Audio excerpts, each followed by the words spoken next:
welcome to the Policybazaar show, your weekly dose of news and views related to the world of insurance. A show where we bring in experts to help you understand a new subject within this vast and important field. First up, here are the top insurance headlines today.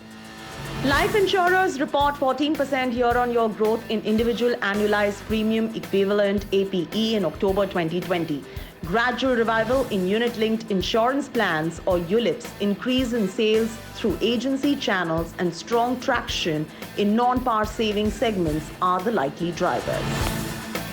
Health premiums have gone up by 50% for 5% of policyholders this year, while around 43% users it has gone up by 5% as per a report by Policybazaar. Experts say that the insurance sector is moving towards its next leg of growth where traditional all-illness medical covers should soon be replaced with customizable products covering all aspects of treatment and not just hospital expenses. Mumbai cars seem to be beating Delhiites when it comes to buying health insurance amidst the COVID pandemic. The rush in Mumbai has resulted in an 88% rise year over year since April 1st, 2020, as per a Policybazaar report. Non-life insurance companies are seeing rising demand for health policies under the equated monthly installment EMI option. Nearly 45% of the customers opting for EMIs are the first-time users. IRDAI has allowed life insurance companies to obtain the customer's consent through electronic means, that is, without requiring a wet signature on the proposal form. The rule extends to all products till 31st of March 2021. In the month of October, the southern states of India were ravaged by heavy rainfall due to a tropical cyclone. While all the states witnessed heavy showers, Telangana was hit the hardest. Flash flooding in Hyderabad resulted in extensive damage and loss of life, with some nearly 37,000 families being affected, with the Telangana Chief Minister pegging the overall loss at 5,000 crore rupees. Insurance companies have seen a heavy inflow of claims of motor insurance claims. From flooding properties to ripping portions of roads, the havoc wreaked by torrential rain in Hyderabad and its suburbs in October this year brought the city to a standstill. The floods caused damages worth rupees 5,000 crore as per government estimates. The incessant rains and the following floods submerged the city's automobiles and caused massive damages to these vehicles, resulting in a deluge of insurance claims. I guess there has been a huge raise in number of claims and the claim input requests that have come in from consumers to insurance companies. While the official numbers are yet to be seen as to what it would be, but at least the numbers are, are in good number, kind of, are in good high value numbers. And this is primarily because I guess there's been a lot of waterlogging that's happened, and there's a lot of heavy rainfall, which led to either some of the vehicles being floated in the water, or the entire vehicle getting submerged, or the vehicles getting washed away. The insurance sector has already started receiving an unusually high number of claims from distressed customers. Although official figures are yet to arrive, the insurers have started their processes for the same. The insurance companies have seen these kind of scenarios in the past. So insurers already have some kind of processes in place where they categorize claims into multiple categories. Whether the water logging, whether the vehicle has just got submerged till the level of the tire, or has the water gone into the car and has it reached other parts of it, or has the car been entirely submerged in the water, or the vehicle has been entirely submerged in water, or has the vehicle been washed away. So they primarily categorize these claims into these 3-4 buckets, and then accordingly there are surveyors who are appointed for every different value. Experts feel that this situation has brought out the need for increased consumer awareness towards getting the right motor insurance cover with appropriate add-ons. What we've seen is generally is that people have taken some policy basis what has been told to them, and at the time of claim or a natural calamity like this, that's when they realize, okay, my car doesn't have an engine protector, or my car does not have an invoice protection cover. which means when the car entirely goes into loss, you might get only, say a 6 lakh rupees versus, ideally getting a new car would cost 10 lakh rupees. Or the engine damage, which might cost about 2.5 lakh rupees to get it repaired, might not be covered because, there's been waterlogging that's happened, that's got into it, and then you started, driving the car, and these kind of things happen, right? So one thing that people should definitely do is kind of do at least a basic research on what kind of policy are they purchasing, what kind of covers are available in the market, from whom are they available, and then you take your own decision. The aftermath of Hyderabad floods have highlighted the absolute necessity for a comprehensive motor insurance cover with relevant add-ons. Since natural calamities and accidents come unannounced mostly, consumers turn to protect their vehicle at all costs.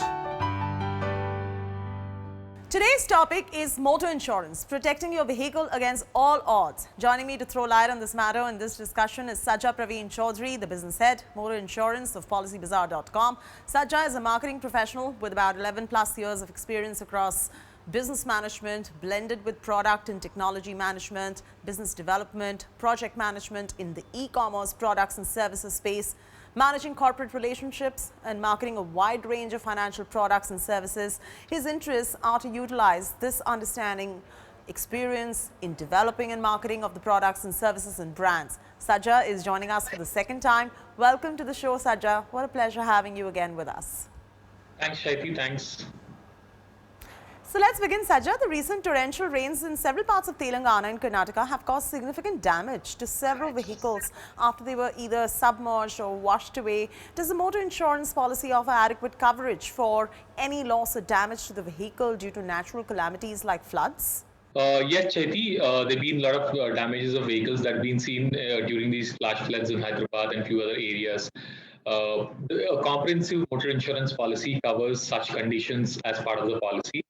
However, there might be consumers who might not have a comprehensive policy, and if they've opted for a third-party only policy, then obviously the third-party only policy does not cover your vehicle for such situation, because third-party policy does not cover any kind of own damages to your vehicle, whether it is floods or whether it's an accident or whatever kind of damages it might happen to your vehicle.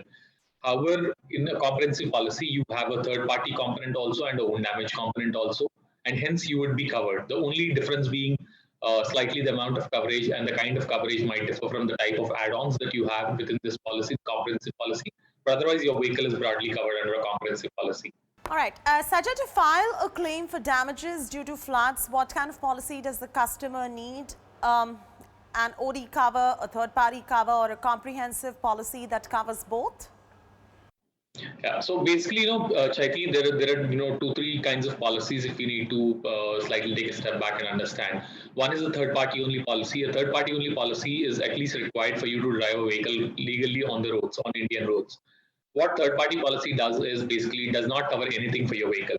It takes care of the liability that in case if your vehicle goes onto the roads and hits someone and someone's property or someone's life gets endangered, then your insurance company takes that liability on behalf of you. And that's what third-party policy does. And this is mandatory to go onto the roads. And then there are there's a comprehensive policy, which has a third-party component as well as an own damage component. So the own damage component in a comprehensive policy takes care of any damages that happen to your vehicle, whereas the third-party component takes care of the third-party losses, as we discussed earlier. So a comprehensive policy definitely covers your vehicle for these kind of situations also. And at the same time, if you bought a brand new vehicle in either 2018 or 2019, and as a result, you would have bought a 1-year own damage plus a 3-year third party, and hence you would have renewed with a 1-year own damage only policy. So in such a scenario, the 1-year own damage only policy will also take care of your car coverage in such scenarios. Right. Sajja, can you also elaborate on the claim process that the customers need to follow for filing a claim request for repayment of damages due to floods? Sure. So basically, Chaiti, one thing that people should remember is that they should ideally inform insurance company as soon as possible. All the insurance companies have online claims teams, or they have a centralized claims team which are available through various modes, either online or through inbound toll-free number and so on and so forth. The first thing that they should do is they should inform the insurance company as soon as possible. The other thing is, whenever a flood is happening or some situation arises, if possible, they should keep a picture or a video of that situation available with them. Because it might happen that, there is a lot of water that got surrounded around you. and by the time the insurance company or the towing guy comes there, the water might not be there. So hence, it is always good to have that kind of proof available with you. So tomorrow, if at all there is a chance, or at times it might happen that there are scenarios where the company might doubt, depending on area to area. Some people in the outer regions also say, no, my car also underwent water logging, and hence you should pay claim, whereas they might not have undergone, right? So in order to avoid those boundary cases, you should ideally keep a photograph or a video of the scenario, and at the same time inform the insurance company. Okay. And many times, Sajja, customers complain that despite having this valid comprehensive car insurance cover, insurers do not offer adequate coverage, citing reasons like damage of engine due to the customer's fault. Can you elaborate a little on this as well?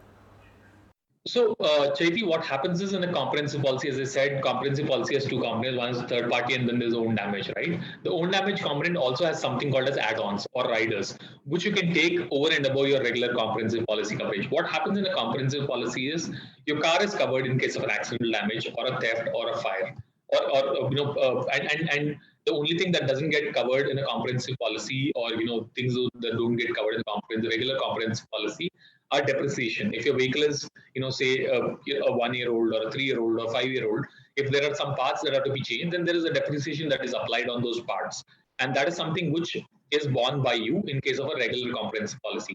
Unless you have a zero depreciation add-on cover available with you, then the depreciation is also paid by the insurance company. Now, one thing which becomes very important, as you said, from engine part in case of such flood situations or other things, is an engine in a car is covered in a comprehensive policy in case of an accidental damage normally. But if it is not an accidental damage, if it's because of flooding and if the water goes into it, and because of that the engine gets damaged, then this coverage, this part of this engine is not covered under a comprehensive policy unless you have an add-on called as engine protector. So the reason is basically a comprehensive policy takes care of any accidental damages. But let's assume if a water logging happens and there is water that gets into the engine and the engine gets stalled, or let's assume there is a lubricant that gets into the engine, and because there's some stone that got hit, sharp stone that got hit at the bottom of your car, and then there's some oil that starts leaking and gets into the engine. As a result, it just jams. And then in such scenarios, it will not be covered. And one thing which you should also remember is that in such situations, whenever the water has gone at any point of time to the level which is at least more than half of your tire level, then you should never turn on your car. You should always ensure that your car is stored to the garage and then it is opened up there. Because what might happen is there might be some water which might be surrounding those engine parts and all. And when you start the car, unknowingly that water might get to the engine, and you'll only get to know of it when the car just gets stuck and the engine gets stuck. And in such scenarios, you might be in trouble unless you have an engine protector cover. So the reason consumers might be feeling Chaiti is that there are a lot of times what happens is people might not know exactly what's the kind of coverage that's available, and they might not have taken covers such as engine protector or a zero dep. Because what happens is generally in insurance, since it's not a daily purchase that people do, there are a lot of the way plans are categorized as a silver plan, gold plan, platinum plan, and unfortunately and people think that everything is covered and then they take it. What everyone should ideally do is they should basically compare and understand what kind of add-ons are there, what kind of add-ons are not there, or what kind of coverage is there or not there, and what suits them best, and then take it. And then in such a situation, I don't think there'll be any miscommunication or apprehension at the time of a claim that something is not being paid, which they should have been paid for. Viewers, I hope you're listening to all these important points that Sajja is discussing. They're all being laid out so well by Sajja. With that, it's time for a very short commercial break. Stay tuned. We're going to be right back on the Policybazaar show.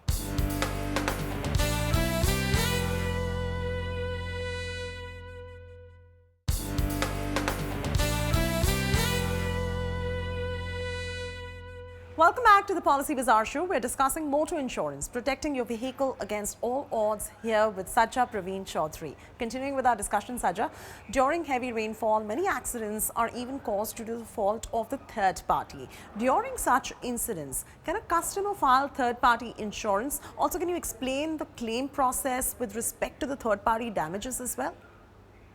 Sure. So, it happens at times that, when there is waterlogging or when there is a skidding that happens on the road because of water being there, it is quite possible that someone who's applied brake could not stop their car in time and they come and hit your car from back. So, in such situations, Ideally, your car can be repaired through damages that will be paid by the insurance company of the other party who's damaged your car. However, it depends on the amount of damage that you should also take a practical approach there. While for any kind of a damage that happens to your vehicle on a third party basis, let's assume someone comes and hits your car and your vehicle gets damaged, it is possible for each and every damage to be claimed. But then what happens in a third party claim is it is not settled on a regular basis. The third party cases are to be processed through a different, it goes through a different process. It goes into a motor tribunal. There's a third party different court which settles those claims or helps you understand what is the amount that will be paid in your case and so on and so forth. And that's a slightly long drawn thing. And hence, unless the damages are major in nature, you should try and opt for a regular claim under your existing policy. Because it might happen that for a 10,000 rupees or a 5,000 rupees claim, it might not be possible that you would want to wait for say 6 months or a year without getting things done, right? And that would also have a time cost to you also. So if it's a major claim where it is there, then it's better that you should inform your insurance company also whatever has happened. And even if it's a 20,000 or 50,000, it's always good to inform your insurance company that this is the car which has hit me from back, and hence this is what has happened. And then the insurance company might also guide you in the case of major losses to what all documents would be required. So, and what all documents are you supposed to file, so that probably they can take it up with the other insurance company and ensure that the case is processed in that way also, possibly. But Saja, what if the vehicle just gets washed away in floods and the customer, apart from losing the vehicle, also ends up losing the insurance documents? So how can one file a claim without important vehicle documents like, say, insurance, RC, the PUC, all of these documents? Say if they get washed away with the vehicle, what does one do? Chethi, I think gone are the days when everything used to be only in physical copies, right? So these days, all the insurance copies or the insurance policies come to customers over WhatsApp and email. So and soft copy is a valid document in even if tomorrow traffic cop asks you for also. So everyone would have a soft copy. So ideally, you can just take the soft copy and file a claim basis that, and obviously from an RC perspective or any other document perspective, I'm sure these records are available on Parivahan or other government-related websites. So there will not be issues from that perspective. In case if you lose them, then obviously the insurance company will guide you also if there is some kind of a police complaint that has to be filed because it's a government ID proof that has been lost out, and so on and so forth. So from that perspective, I think the insurance companies are very, very flexible and they understand this stuff because they deal with claims day in, day out. Customers would not face any kind of concerns in those situations. So floods and heavy rains are quite common for people who are residing in low-lying areas. Are there any specific add-ons that you would like to suggest to them to buy for overall protection of the vehicle? Yes, Chaiti. Basically, those people who specifically stay in low-lying areas or coastal areas is something where we definitely suggest these consumers to, apart from the regular add-on like a zero depreciation cover, we definitely ask them to go for an engine protection cover for sure. Because as I said, engine protection in case of waterlogging and hence the engine getting damaged is only covered if you have engine protection cover. If you don't have engine protection cover, then obviously that would not be covered. And in the low-lying area or coastal areas, waterlogging might happen regularly as well. That's one. And then there's one more cover which generally a lot of companies give you up to 3 years of vehicle age, and some companies do provide up to 5 years of vehicle age also. It's called as an invoice protection cover or a return to invoice cover. What this does is basically, every time whenever you buy a car insurance policy, your car or your vehicle is covered up to a certain value which is called as IDV. Which might be, for example, say if it's a 5-year-old car and if you bought a 10 lakh rupees car, which is ex-showroom price of 10 lakh rupees, and road tax and everything put together might cost you about 11.5 lakh rupees. So in the third year, most probably the IDV or the cover value of this policy might be about 7 lakhs. So in case of a total loss, when I say total loss, let's say your car get washed off and then everything goes for damage and the cost is going to be more than 70% of 7 lakhs if it is to be kind of repaired, or in case of a theft kind of scenario, then the company would offer you to pay you 7 lakh rupees. But the unfortunate thing is in 7 lakh rupees, you will not get a new car, right? You'll have to obviously spend lakh rupees. So what a return to invoice cover would do is basically pay you 11.5 lakh rupees instead of paying you 7 lakh rupees. So that you can go and buy a brand new car and ensure that it is taken care of. Obviously, these add-ons would obviously cost you slightly further more than what a regular comprehensive policy would cover. But ideally, it is suggested that for apart from a comprehensive policy, you should have a zero dep cover. And if you're staying in the low-lying areas and all, at least up to 5 years of vehicle age, most of the insurance companies provide these add-ons. You should take an engine protection cover and an invoice protection cover for sure. So on to the most important question of the show before we let you go, Saja. What makes for an ideal motor insurance policy in India, according to you? So there's nothing called an ideal insurance policy, Chaiti. So basically, it depends on every consumer to consumer, from the place that you stay in and the kind of risks that you have. So as I told you, right, if it's a old car which is more than 5 year old, then a regular comprehensive policy is also good to go. Because generally after 5 years, not many insurance companies provide you a zero debt cover, and at the same time, the kind of how do I put it? The kind of damages that you care for also are slightly lower. But within 5 years, definitely zero debt is something which you should definitely have, irrespective of where you're staying. And if you are staying in low-lying areas or coastal areas, or where there's a chance of waterlogging happening, for example, Gurgaon is not a coastal area, neither a low-lying area. But then when it rains, it just pours. That's how it is. And there is a lot of waterlogging that happens every here and there. So for such customers, it's always good to have engine protection for sure, engine protection cover for sure. And for those who similarly in low-lying areas or where there's waterlogging, or for those who stay in societies where there might not be basement parking, or places where you're parking your car outside your house, then we would also suggest that you should go for return to invoice cover. So these are certain add-ons which we definitely suggest. At the same time, one clear suggestion for an ideal policy, as I said, for everyone, it differs from case to case. Wherever you buy from, whether from Policybazaar, you buy from an insurance company's website, you buy from an agent, you buy from some dealer, or wherever it might be. The first thing that you should definitely do is you should compare different policies as to what is someone suggesting you, what are the kind of covers that are there in it, what are the kind of coverages that we'll get in case of a claim, and whether that suits you or not. You should compare and then decide what's exactly best for you. That's what will make an ideal insurance policy for anyone. So there's no one size fits all in this particular case. You have to see what works the best for you. All right, Sajai, here's hoping all of you who are watching this show cover your vehicles comprehensively after a thorough research and figure out the right motor insurance plan. Thank you very much, Sajja, for offering these relevant and well-timed insights for all our viewers. It was just a pleasure having you on the show again. That's it for now for this week. Keep watching the Policy Bazaar show. This is Chaiti Narula signing off.